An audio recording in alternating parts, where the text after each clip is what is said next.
नमस्कार, एक नई सुबह के साथ मैं संध्या लेकर हाजिर हूं आपका पसंदीदा शो नया सवेरा। अगले 1 घंटे में हम जानेंगे देश और दुनिया के हाल, साथ ही साथ आपको बताएंगे कि राष्ट्रपति द्रौपदी मुर्मू की राजकीय यात्रा किन महीनों में है। खास आपको बताएंगे कि वित्त मंत्री निर्मला सीतारमण किन 2 देशों की यात्रा पर हैं। आपको ये भी बताएंगे कि गृह मंत्री जम्मू कश्मीर में जो दौरा कर रहे हैं वो किन महीनों में बेहद ही खास और अहम है। और बात होगी मुद्रा योजना की भी, क्योंकि इस योजना ने अपने 10 साल का सफर तय कर लिया है। तो बहुत कुछ रहने वाला है खास। शुरुआत करते हैं हेडलाइंस के साथ। राष्ट्रपति द्रौपदी मुर्मू ने लिस्बन में पुर्तगाल के राष्ट्रपति मार्सेलो रेबेलो डी सूजा के साथ प्रतिनिधिमंडल स्तर की वार्ता। राष्ट्रपति मुर्मू आज लिस्बन में भारतीय समुदाय को करेंगी संबोधित।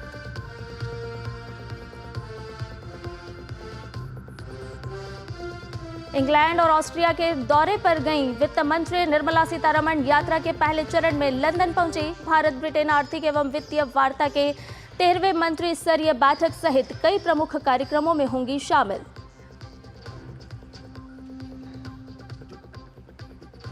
दुबई के क्राउन प्रिंस शेख हमदान बिन मोहम्मद अल मखदूम भारत की 2 दिवसीय यात्रा पर आज नई दिल्ली पहुंचेंगे।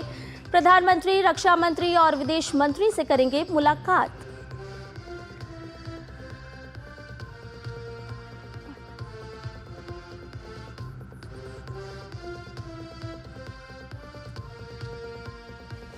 जम्मू कश्मीर के दौरे पर गए केंद्रीय गृह मंत्री अमित शाह आज श्रीनगर में विकास परियोजनाओं का लेंगे जायजा। जम्मू कश्मीर की सुरक्षा स्थिति पर करेंगे समीक्षा बैठक।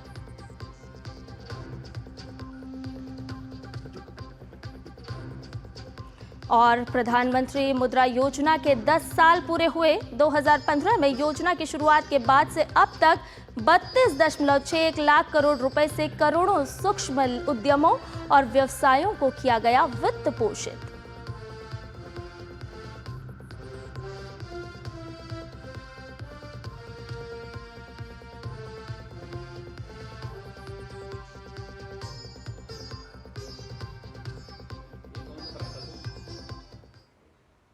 और नया सवेरा में सबसे पहले आपको दिखाते हैं देश भर से जुड़ी हुई खास खबरें, क्योंकि राष्ट्रपति द्रौपदी मुर्मू पुर्तगाल की 2 दिवसीय राजकीय यात्रा पर हैं।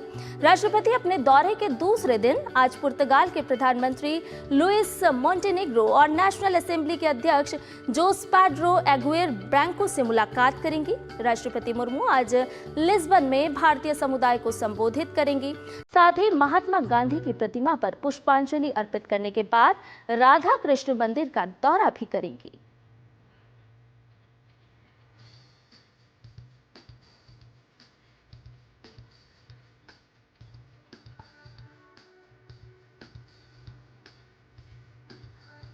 और इससे पहले कल राष्ट्रपति द्रौपदी मुर्मू के सम्मान में पुर्तगाल के राष्ट्रपति मार्सेलो रेबेलो डी सूसा ने राजकीय भोज का आयोजन किया।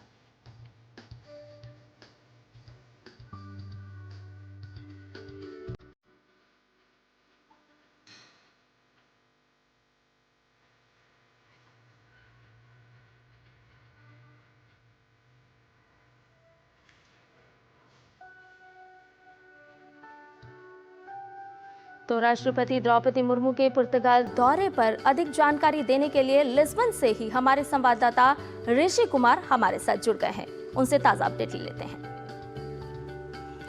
ऋषि, आपसे जानना चाहेंगे इस ऐतिहासिक यात्रा के बारे में। ब्रिटेन और ऑस्ट्रिया की जो राष्ट्रपति द्रौपदी मुर्मू की जो ये यात्रा है उसके बारे में।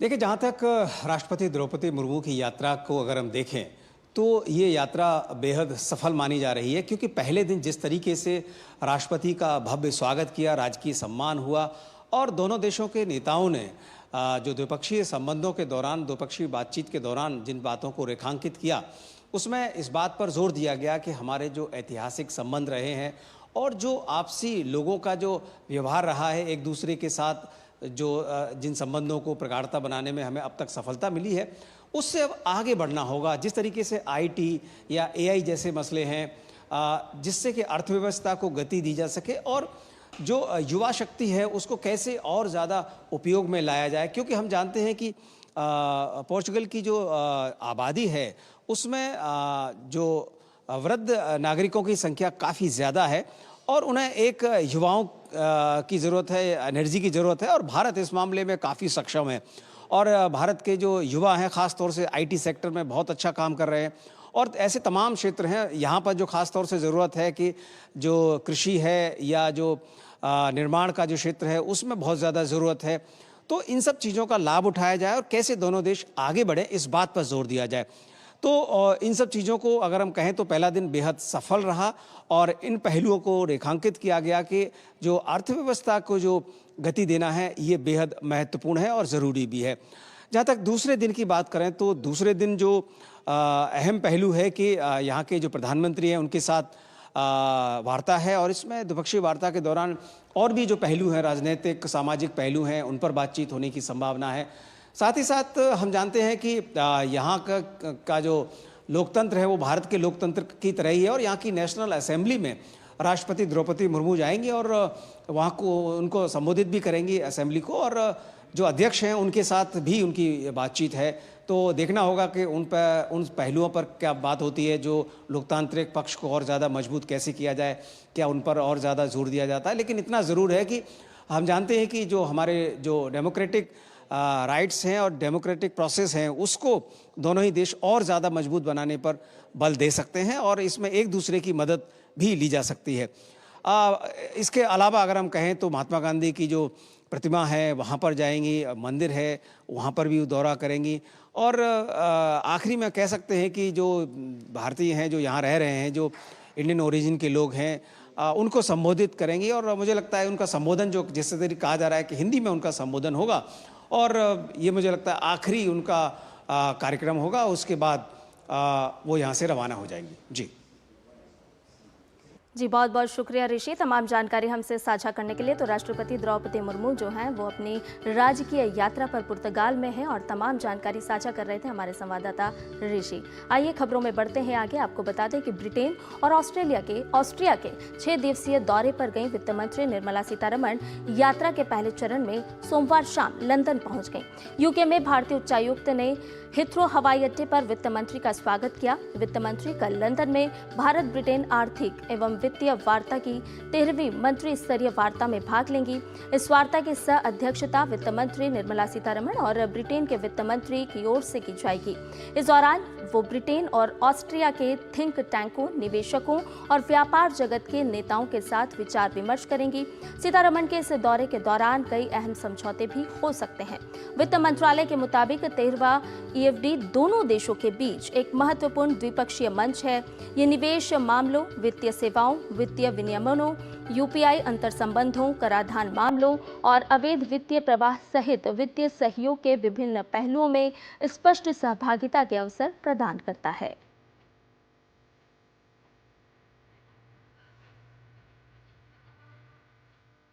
विदेश मंत्री डॉक्टर एस जयशंकर और अमेरिकी विदेश मंत्री मार्को रूबियो ने प्रस्तावित भारत अमेरिका द्विपक्षीय व्यापार समझौते को जल्द पूरा करने की सहमति जताई है।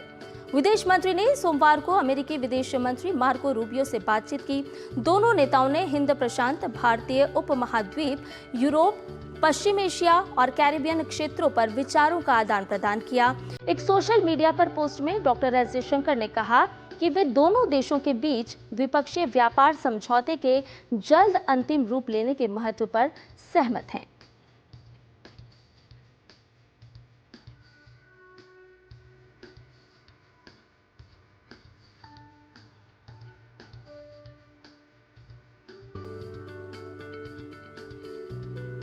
और केंद्रीय मंत्री पीयूष गोयल ने देश के समावेशी विकास की तारीफ करते हुए इसकी तुलना चीन से की।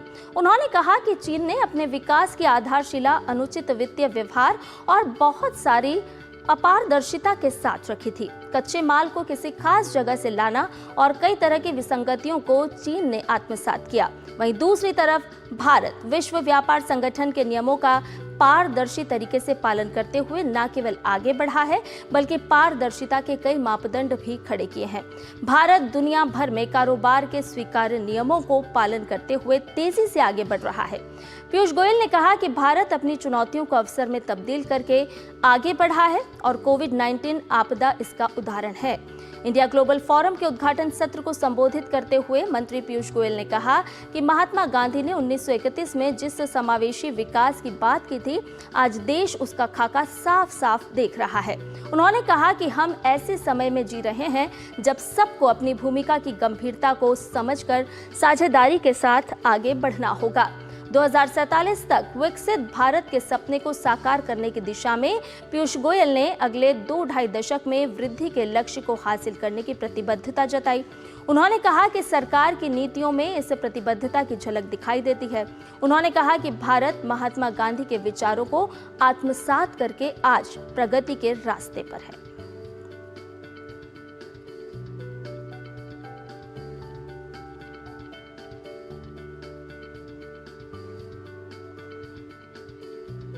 और खबरों में बढ़ते हैं आगे। आपको बता दें कि केंद्रीय गृह मंत्री अमित शाह जम्मू कश्मीर के दौरे पर हैं। अमित शाह आज श्रीनगर में विकास परियोजनाओं का जायजा लेंगे। इसके अलावा जम्मू कश्मीर की सुरक्षा स्थिति पर एक उच्च स्तरीय समीक्षा बैठक भी करेंगे।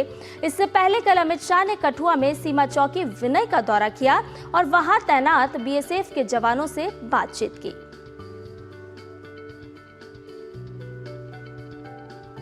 तो गृह मंत्री अमित शाह जम्मू कश्मीर के दौरे पर हैं, जहां विकास परियोजनाओं का जायजा लेंगे, साथ ही साथ सुरक्षा के हालातों की समीक्षा भी करेंगे। उन्होंने पार्टी के कार्यकर्ताओं के साथ भी बैठक की और सुरक्षा हालातों को लेकर के भी वो जानकारी लेंगे, एक उच्च स्तरीय बैठक करेंगे। आपको बताएं कि श्रीनगर में विकास परियोजनाओं की समीक्षा बैठक करेंगे और वो शहीदों को नमन करने भी पहुंचे। गृह मंत्री अमित शाह का जम्मू कश्मीर का ये दौरा कई मायनों में बेहद ही खास और अहम माना जा रहा है।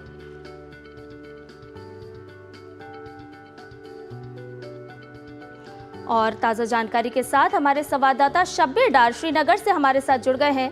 शब्बीर, आपसे जानना चाहेंगे कि गृह मंत्री अमित शाह का जो ये दौरा है, इसको किस तरह से आप देखते हैं, क्योंकि जिस तरह से हम देख रहे हैं कि लगातार आतंकवाद को खत्म करने के लिए केंद्र सरकार ने लगातार कदम आगे बढ़ाए हैं, तो गृह मंत्री का जो ये दौरा है किन मायनों में बेहद ही अहम हो जाता है?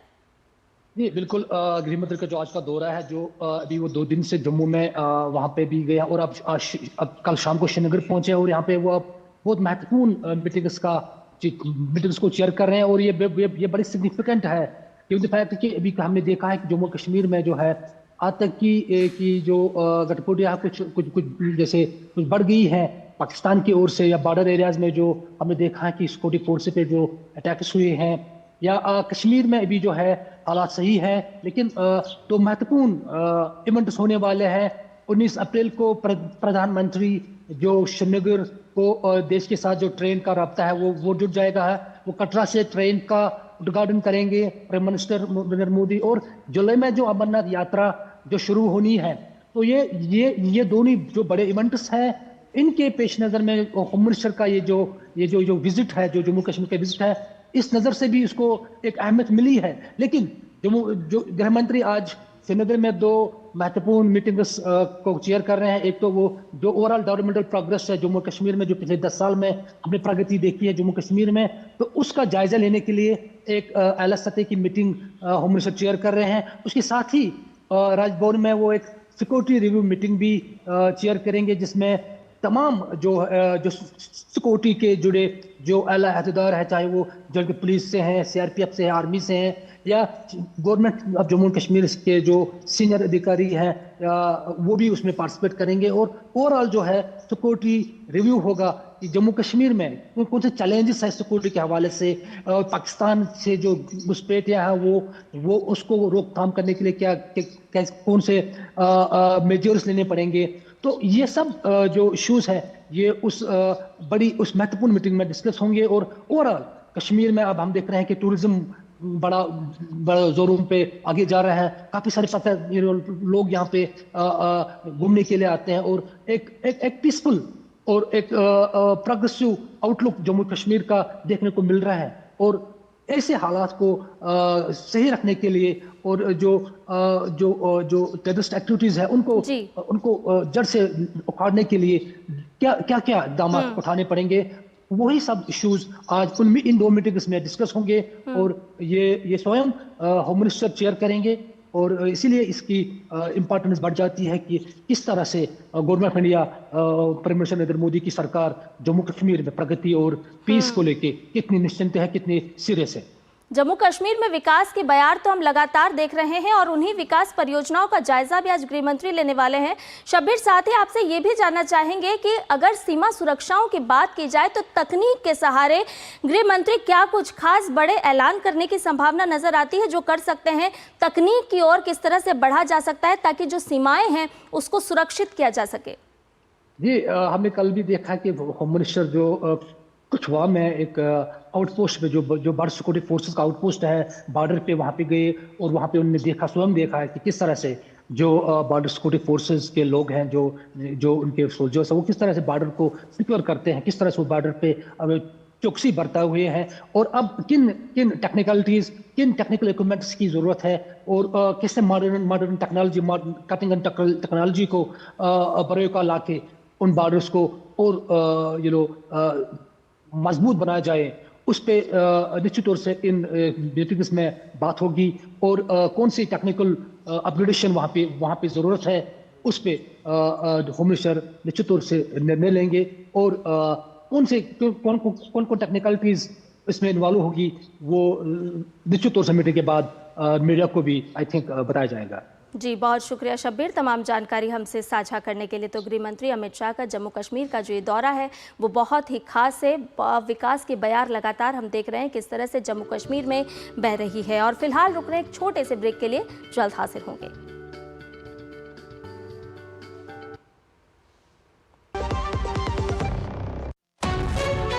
विभाग अनेक, कंप्लेंट बॉक्स 1। किसी भी सरकारी दफ्तर, विभाग या बैंक से जुड़ी शिकायत के लिए pgportal.gov.in पर जाएं, रजिस्टर करें, संबंधित विभाग चुनें, शिकायत दर्ज करें और ट्रैकिंग आईडी नोट करें। एसएमएस या ईमेल पर एक्नॉलेजमेंट पाएं और शिकायत का जवाब सीधे मंत्रालय से प्राप्त करें। अब तक 1 करोड़ 12 लाख से अधिक भारतीयों ने भरोसा जताया। सीपी ग्राम्स, आपकी हर शिकायत का हल। अभी शिकायत दर्ज करें pgportal.gov.in।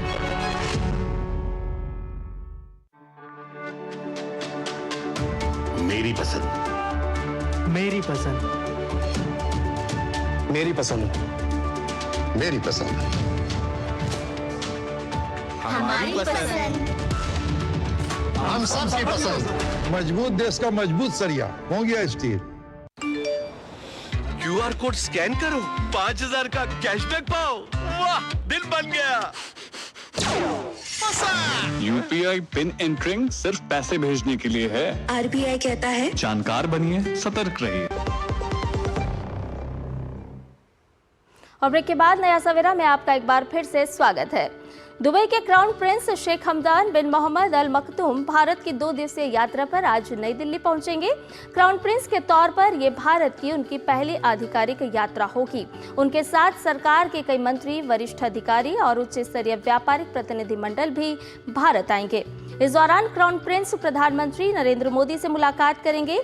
साथ ही विदेश मंत्री डॉक्टर एस जयशंकर और रक्षा मंत्री राजनाथ सिंह के साथ भी उनकी मुलाकात होगी। शाम को क्राउन प्रिंस मुंबई रवाना होंगे, जहां वो दोनों देशों के प्रमुख व्यापारिक दिग्गजों के साथ व्यापार गोलमेज सम्मेलन में भाग लेंगे। बातचीत से पारंपरिक और भविष्य के संभावित क्षेत्रों में भारत संयुक्त अरब अमीरात के आर्थिक और वाणिज्यिक सहयोग और मजबूत होंगे।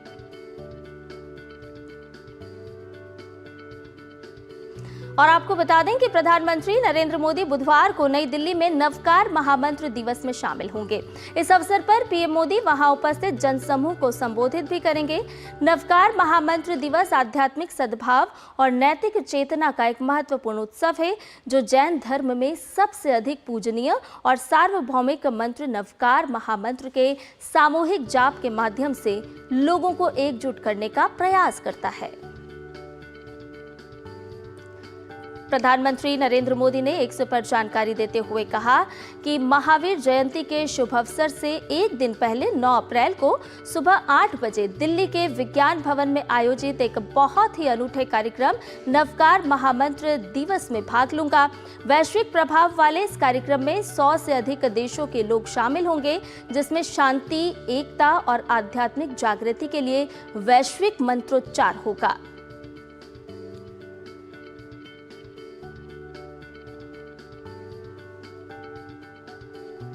वहीं आपको बताएं कि उत्तर भारत में गर्मी अब बढ़ने लगी है और पारा भी चढ़ने लगा है। कई राज्य गर्म हवाओं की चपेट में है। राजधानी दिल्ली और आसपास के इलाकों में भी अभी से बढ़ता तापमान लोगों की चिंता बढ़ा रहा है। यहाँ भी गर्म हवाएं चल रही हैं। बढ़ते तापमान और लू को देखते हुए मौसम विभाग ने गुजरात और राजस्थान के लिए रेड अलर्ट जारी किया है। वहीं महाराष्ट्र और मध्य प्रदेश में गर्मी और आर्द्रता का ऑरेंज अलर्ट जारी किया गया है। सोमवार को पूर्वी राजस्थान के बाड़मेर में अधिकतम तापमान 45.6 डिग्री सेल्सियस दर्ज किया गया। वहीं गुजरात के कंडला के तापमान की बात की जाए तो 45.3 डिग्री सेल्सियस यहां का तापमान रहा।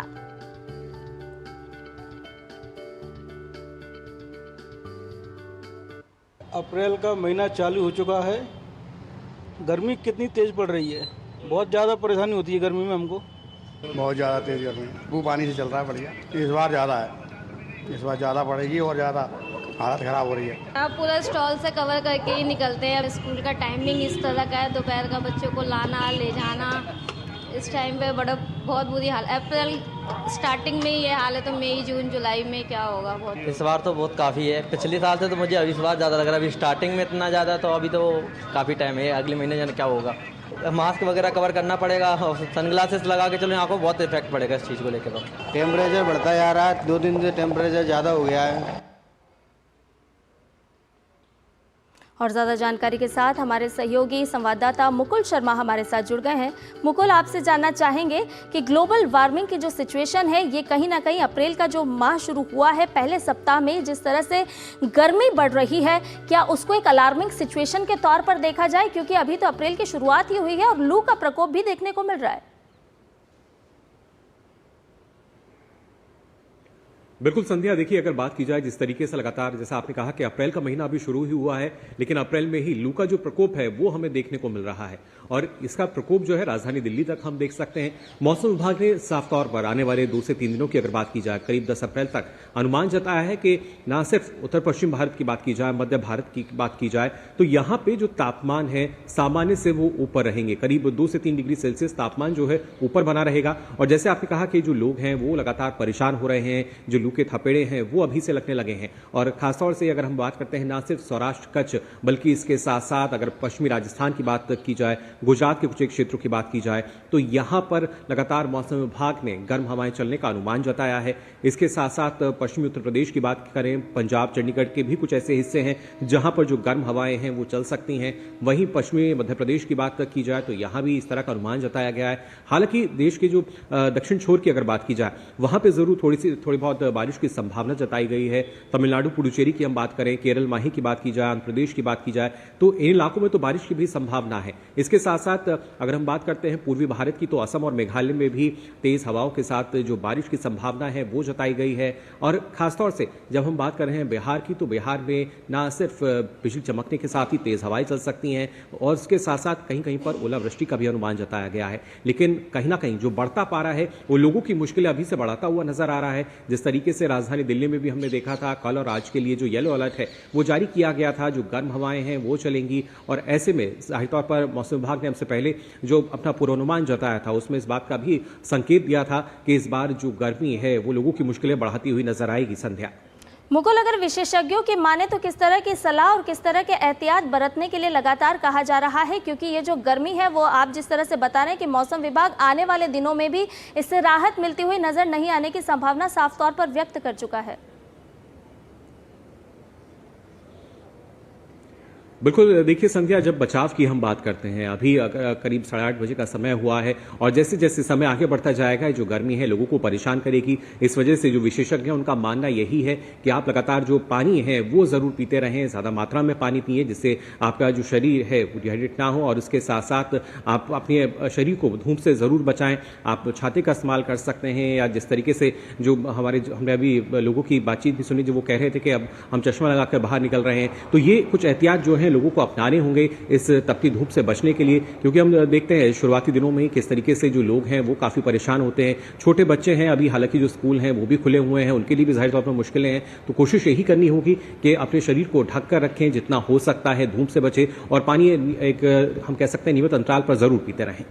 मुकुल, क्या ये माना जाए कि जिस तरह से मौसम का बदला हुआ मिजाज है वो कहीं ना कहीं जलवायु परिवर्तन की वजह से हमें देखने को मिल रहा है? क्योंकि हमने देखा कि अगर राजधानी की ही बात की जाए तो जिस तरह की ठंड, जिस तरह की सर्दी का अनुमान लोगों को था, अंदाजा था, लेकिन उतनी सर्दी नहीं पड़ती हुई नजर आई। लेकिन गर्मी अप्रैल में ही लोगों को परेशान करने वाली शुरू हो गई है। तो क्या ये माना जाए कि जिस तरह से एक जलवायु परिवर्तन को हम देख रहे हैं उसकी खास तौर पर यह वजह है?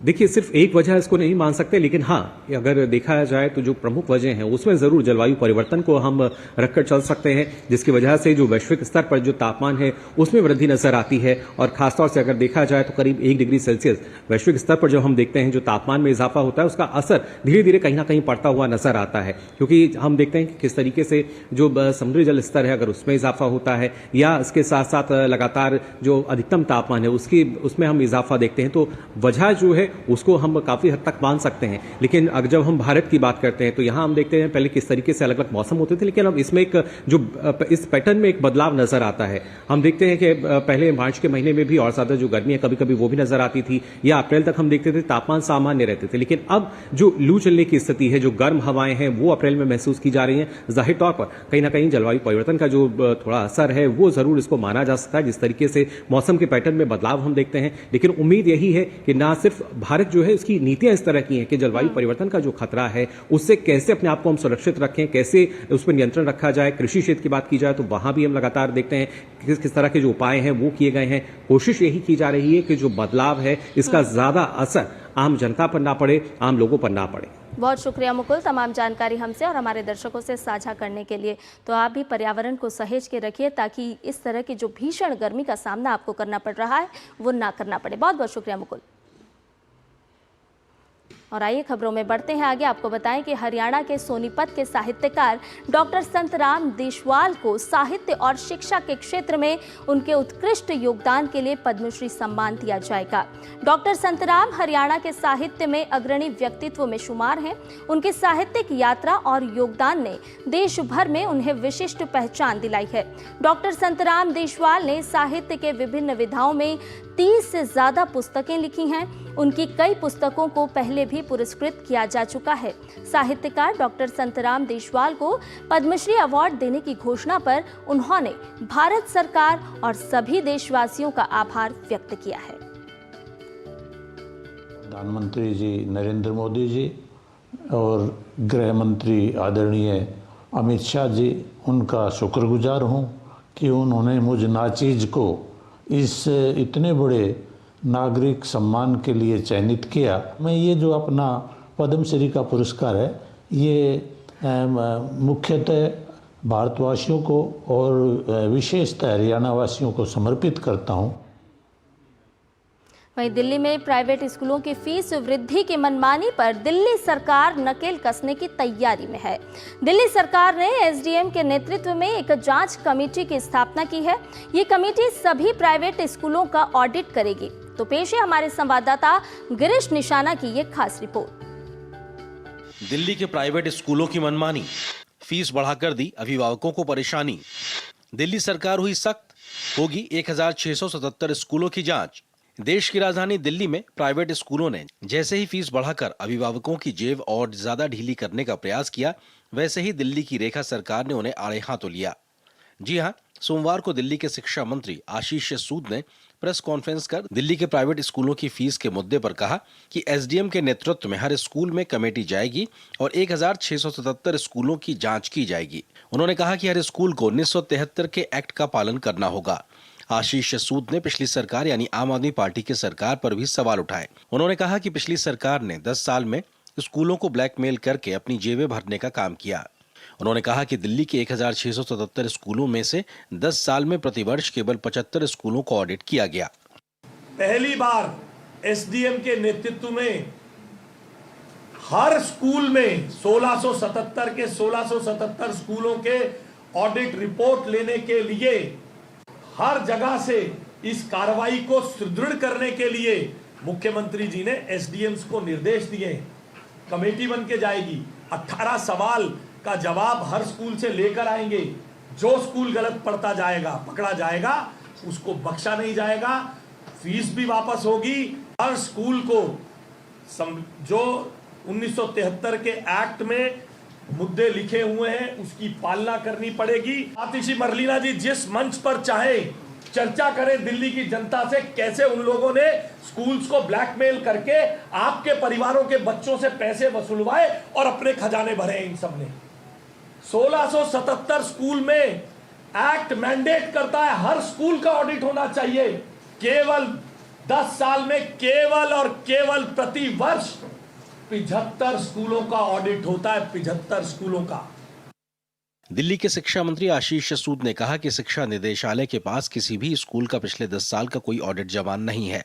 उन्होंने सवाल किया कि क्या कोई ऐसी पॉलिसी बनाई गई थी जिससे स्कूलों को फीस बढ़ाने से रोका जा सके, लेकिन इस प्रेस कॉन्फ्रेंस और दिल्ली की रेखा सरकार ने यह साफ कर दिया है कि वे दिल्ली में प्राइवेट स्कूलों की मनमानी नहीं चलने देंगे और वे दिल्ली में शिक्षा के क्षेत्र में पारदर्शिता और आमूलचूल परिवर्तन करने के लिए कृत संकल्पित है। दिल्ली में प्राइवेट स्कूलों द्वारा मनमाने तरीके से फीस बढ़ाने के मामले को लेकर दिल्ली सरकार पूरी तरह से सख्त नजर आ रही है। दिल्ली सरकार ने सभी आईडीएम को निर्देश दिए हैं कि वे कमेटियां बनाएं और स्कूलों के अंदर ऑडिट कर 18 सवालों के जवाब मांगे। दिल्ली सरकार ने साफ किया है कि जिन जिन स्कूलों ने अपनी स्कूलों की फीस बढ़ाई है उनका डाटा अगले 10 दिन के अंदर शिक्षा विभाग की वेबसाइट पर डाल दिया जाएगा। कैमरामैन ललित कुमार के साथ गिरीश निशाना, डीडी न्यूज, दिल्ली। और अब रुक करते हैं झारखंड का, जहां नए वक्फ कानून को लेकर राजनीतिक बयानबाजी तेज हो गई है। बड़बोले मंत्री और कांग्रेस विधायक इरफान अंसारी ने झारखंड में इसे लागू ना करने का बयान देकर आग में घी डालने का काम कर दिया है। भाजपा ने मंत्री के बयान पर पलटवार करते हुए कहा कि कांग्रेस और झामुमो नागरिकता कानून की तरह ही इस मुद्दे पर भी लोगों को गुमराह कर रहा है। नए वक्फ कानून पर झारखंड में राजनीतिक बयानबाजी तेज। हेमंत सरकार के मंत्री के बयान से मचा सियासी घमासान। मंत्री इरफान अंसारी के बिगड़े बोल, कहा नहीं लागू होने देंगे वक्फ कानून। भाजपा का पलटवार, कहा कांग्रेस और झामुमो कर रही है भ्रमित।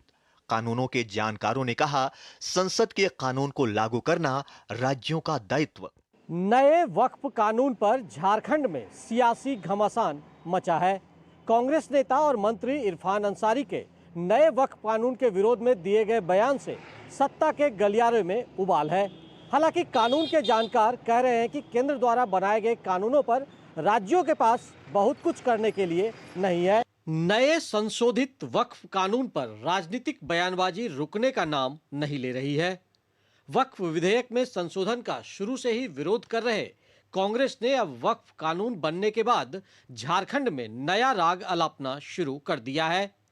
राज्य सरकार में मंत्री और विधायक इरफान अंसारी ने कहा है कि भाजपा का यह तुगलकी फरमान है और यह बिल झारखंड में लागू नहीं होगा। झारखंड में किसी कीमत पर यह बिल लागू नहीं होने देंगे। इधर भारतीय जनता पार्टी ने इरफान अंसारी के बयान पर कड़ी आपत्ति जताई है। पार्टी की प्रदेश प्रवक्ता राफिया नाज ने कहा है कि 3 तलाक और नागरिकता संशोधन अधिनियम सीएए की तरह कांग्रेस जनता को सिर्फ गुमराह कर रही है और उन्हें गरीब मुसलमानों के हितों की कोई चिंता नहीं है। ये वोट बैंक पॉलिटिक्स के लिए एक र्यूमर है, तो हमें भी सोचने और समझने की आवश्यकता है कि हम इस र्यूमर में फंस करके वोट बैंक पॉलिटिक्स का शिकार ना बने। इधर कानून के जानकारों का मानना है कि संविधान के मुताबिक संघ और राज्यों के अपने अपने क्षेत्राधिकार है।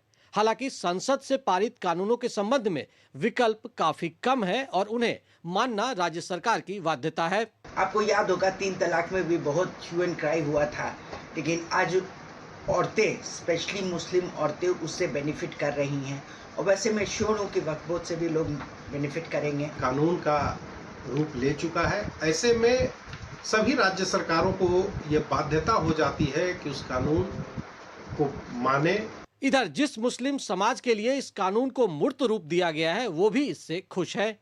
झारखंड जमीयत उलमा के महासचिव मौलाना असगर मिजवाही ने कहा कि नया वक्फ कानून गरीब मुसलमानों की जिंदगी में बदलाव लाएगा। जो मुसलमान के पसमानदा लोग हैं, गरीब लोग हैं, यतीम लोग हैं, उसके लिए हम चाहेंगे कि इसको उसी एतबार से उनके उत्थान के लिए और उसकी कामयाबी के लिए और उनके कामों में आने के लिए हम इसको फरोख्त भी कर सकते हैं। वक्फ कानून को लेकर झारखंड में पक्ष विपक्ष की अपनी दलीलें हैं, जिस पर राजनीति भी खूब हो रही है। मंत्री इरफान अंसारी अपने बड़ बोलेपन के लिए जाने जाते हैं, लेकिन कभी कभी कांग्रेस के ये बयानबीर पार्टी को मुश्किलों में डाल जाते हैं। ताजा मामला नए वक्फ कानून से जुड़ा है, जिस पर उनके आलाप ने नया राग छेड़ा है, जो लंबे समय तक झारखंड में गर्मी के मौसम में राजनीति के पारा को गरमाए रख सकता है। डीडी न्यूज के लिए रांची से विकास के साथ मैं दिवाकर कुमार। और नया सवेरा में फिलहाल रुक रहे एक छोटे से ब्रेक के लिए, लेकिन ब्रेक के बाद जब लौटेंगे तो आपको बताएंगे अखबारों की सुर्खियों के बारे में।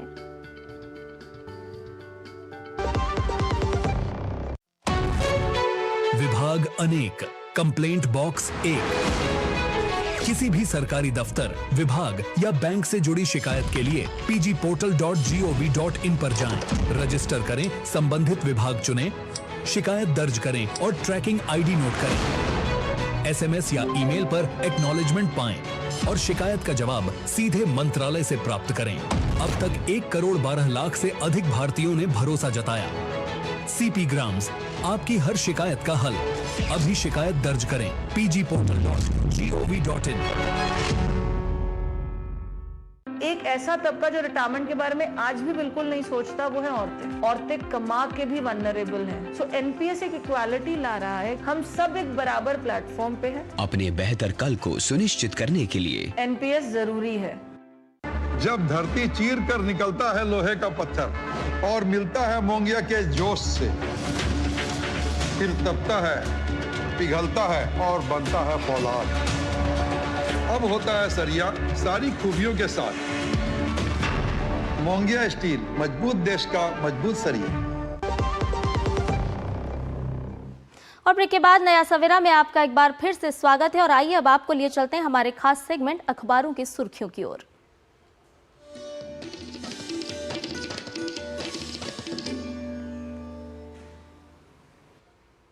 और अखबारों की तमाम सुर्खियों को समेटे हुए हमारी सहयोगी भावना नैयर इस वक्त स्टूडियो में मौजूद है। उन्हीं का सीधे रुख करते हैं। भावना, आज के अखबारों की अगर बात करें तो कौन कौन सी खबरें प्रमुखता के साथ आज प्रकाशित हैं?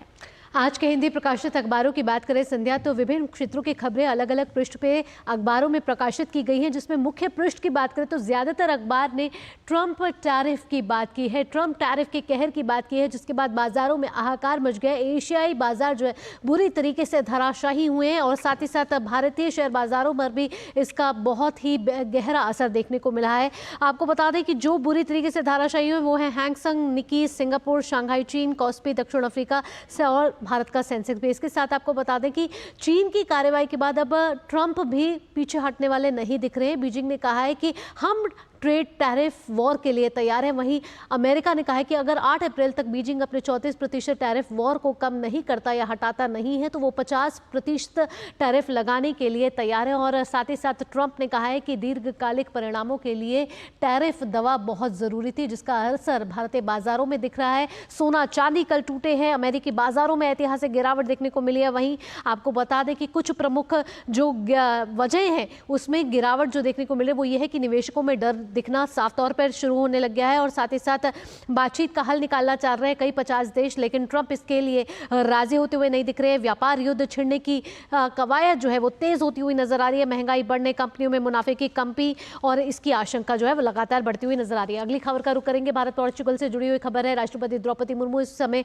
पोर्चुगल की यात्रा पर है। कल लिस्बन में उन्होंने पोर्चुगल के राष्ट्रपति से की है मुलाकात, जहां पारस्परिक संबंधों पर की है बातचीत, साथ ही साथ द्विपक्षीय वार्ता भी की है और कई अन्य क्षेत्रों में सहयोग पर बात की और आपको बता दें ये यात्रा ऐसे समय पर हो रही है जब यूरोप और भारत के बीच संबंध गहराते जा रहे हैं और FTA पर जल्द ही निर्णय लिए जाना है। अगली खबर का रुख करेंगे। अगली खबर हिंदुस्तान अखबार में प्रकाशित हुई है। कल केंद्रीय गृह मंत्री ने कठुआ का दौरा किया और कठुआ के दौरे के दौरान उन्होंने कहा है कि आतंकवादियों से घुसपैठियों से निपटने के लिए अब इलेक्ट्रॉनिक प्रणाली की जरूरत होगी और उन्होंने कहा है कि जिस तरीके से सुरंगों को खोजना है और साथ ही साथ आतंकवादी जहां छुपे रहते हैं उसके लिए इलेक्ट्रॉनिक प्रणाली जो तकनीक है वो बेहद ही कारगर साबित हो सकती है और उन्होंने कहा है कि BSF के जो क्षेत्र हैं उसमें 3 से 4 सालों में ये इलेक्ट्रॉनिक प्रणाली को लागू किया जाएगा। अगली खबर का रुख करेंगे। अगली खबर CDS अनिल चौहान ने एक बड़ी बात कही है। उन्होंने कहा है कि अब अंतरिक्ष एक बड़ी चुनौती बनता जा रहा है और अब अंतरिक्ष संस्कृति को मजबूत करना होगा क्योंकि अंतरिक्ष युद्ध का क्षेत्र बन सकता है आने वाले कुछ सालों में। ऐसे में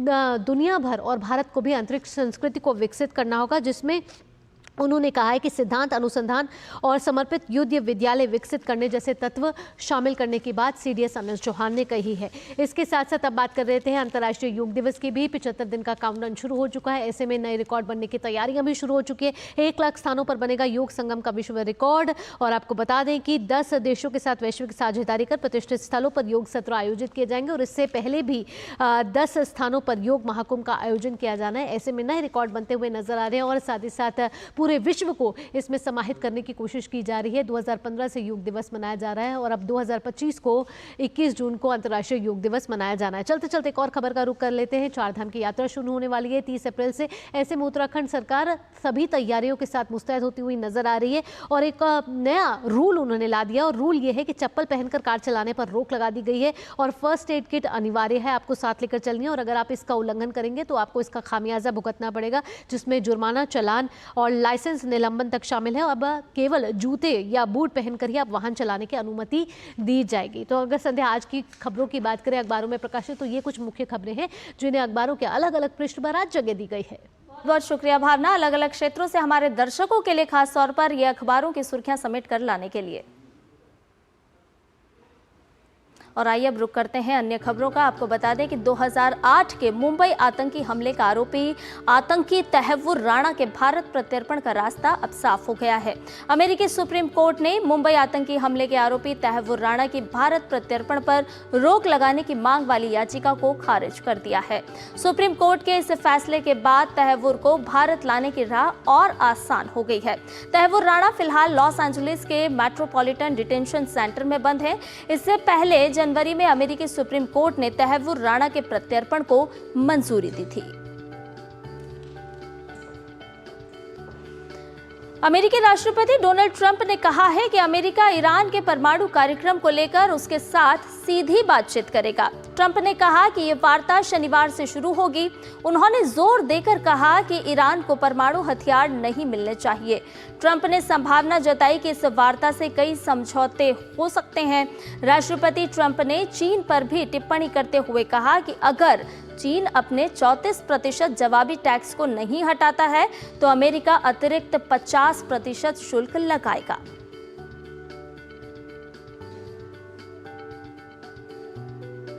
और आइए अब बात कर लेते हैं कारोबार जगत की।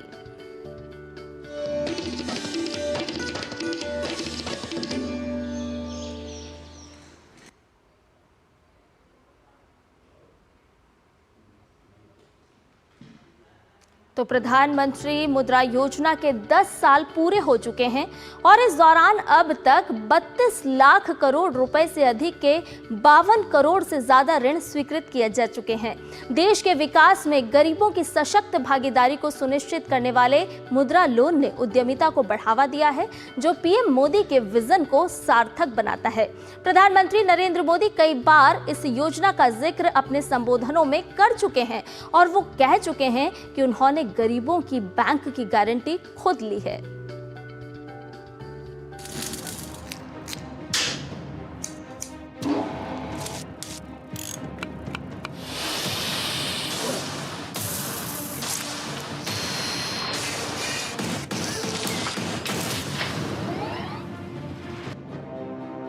जिसको किसी ने नहीं पूछा उसको मोदी ने पूजा है।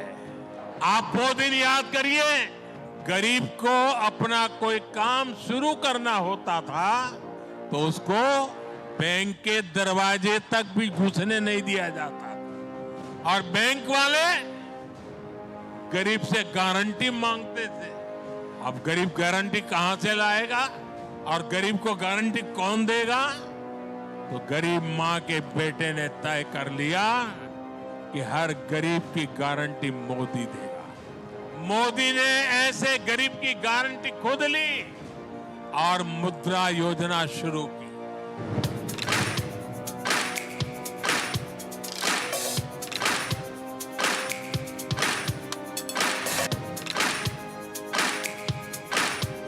बीते वर्षों में करोड़ों लोगों को एंटरप्रेन्योर बनाने का काम मुद्रा योजना ने किया है।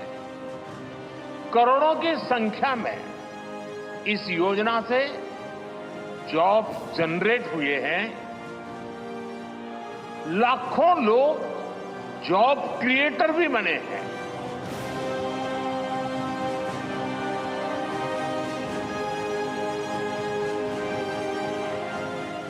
उद्यमशीलता को हर भारतीय के लिए सहज बनाने में मुद्रा योजना की बहुत बड़ी भूमिका है। बैंक लोन की इस योजना ने महिला उद्यमियों, मेरे दलित, पिछड़े, आदिवासी उद्यमियों का एक बहुत बड़ा वर्ग देश में तैयार किया है और नए नए क्षेत्रों में किया है, दूर सुदूर गांवों में किया है। ये जो लोन दिए गए हैं उसमें 70% महिला उद्यमी है। कल्पना कीजिए कितनी बड़ी संख्या में हमारी बहन बेटियां इस एक योजना से ही उद्यमी बनी है, स्वरोजगार की ओर जुड़ी हुई है और उसके कारण उसका जो आत्मविश्वास, आत्मसम्मान बना होगा, परिवार में उसकी जो इज्जत बनी होगी, समाज में उसकी इज्जत बनी होगी, उसकी तो कोई गिनती ही नहीं हो सकती।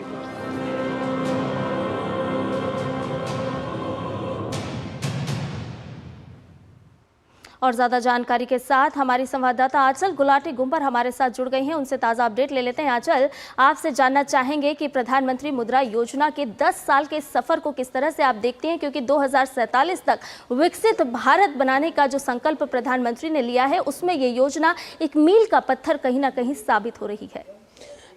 बिल्कुल संध्या, साफ तौर पर जब हम मुद्रा योजना की बात करें, जब इसकी शुरुआत की गई थी तो यही कोशिश और यही स्वप्न देखा गया था कि कैसे वित्तीय समावेशन के एक बड़े एम्बिट में तरुण, किशोर और शिशु रूप में लोन देकर सभी लोगों को आत्मनिर्भर बनाया जाएगा। यानी कि जॉब सीकर से, मांगने से ज़्यादा आप जॉब क्रिएटर हैं, आप एक एंटरप्रेन्योरशिप की अलग गाथा लिखने वाले हैं।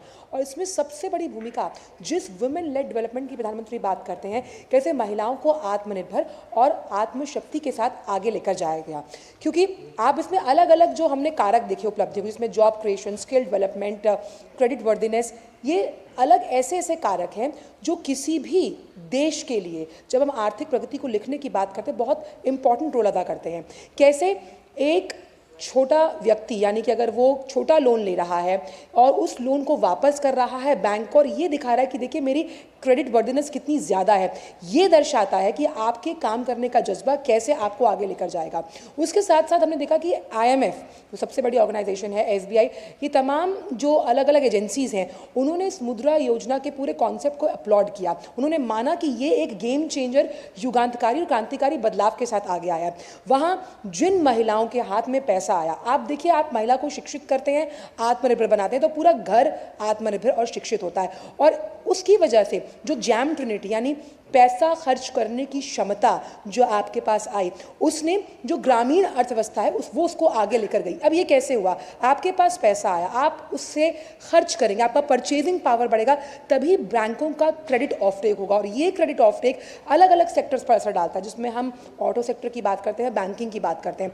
और छोटे छोटे व्यवसायों से अगर उसको वैश्विक पटल पर पहचान मिलती है, क्योंकि हमने देखा कि मुद्रा योजना से कई महिलाओं ने, चाहे हम कृषि की बात करें, बैग बनाने की बात करते हैं, मत्स्य पालन की बात करते हैं, हॉर्टिकल्चर की बात करें, फूड प्रोसेसिंग, ऐसे अलग अलग आयाम छुए हैं जिसका कोई हिसाब ही नहीं है। और ये 10 साल ये बताते हैं कि मुद्रा योजना आगे आने वाले समय में भी इसी तरह लोन देते हुए, ऋण देते हुए आगे एक नई गाथा लिखेगी। और कई अलग अलग, आप देखिए, देशों के लिए भी उदाहरण स्वरूप हमारा मॉडल है। जी, बहुत बहुत शुक्रिया आंचल, तमाम जानकारी हमसे साझा करने के लिए। तो प्रधानमंत्री मुद्रा योजना का जो सफर है वो 10 साल का हुआ है और ऐसे में ये मील का पत्थर कहीं ना कहीं साबित होता हुआ नजर आ रहा है। पीएम मुद्रा योजना के 1 दशक पूरा होने के अवसर पर मुद्रा लाभार्थियों से बातचीत को लेकर प्रधानमंत्री नरेंद्र मोदी ने सोशल मीडिया प्लेटफॉर्म एक्स पर लिखा है कि पीएम मुद्रा योजना के 1 दशक पूरा होने के अवसर पर मैंने पूरे भारत से मुद्रा लाभार्थियों को अपने निवास पर आमंत्रित किया था। उन्होंने इस योजना से उनके जीवन में आए बदलावों के बारे में रोचक जानकारी साझा की। थोड़ी देर में यानी कि सुबह 9 बजे होने वाली इस बातचीत को अवश्य देखें।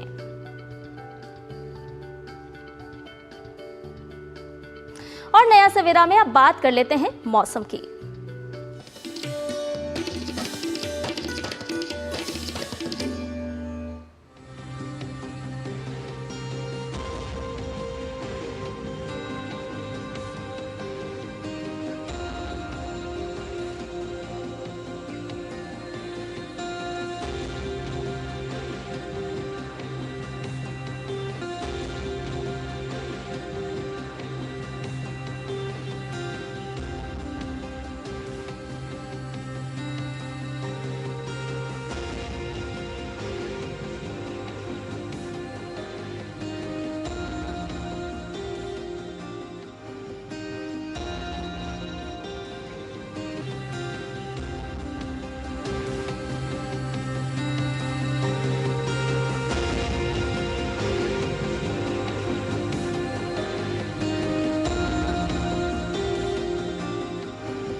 और इसके साथ ही नया सवेरा में आज बस इतना ही। मुझे और मेरी पूरी टीम को दीजिए इजाजत। नमस्कार।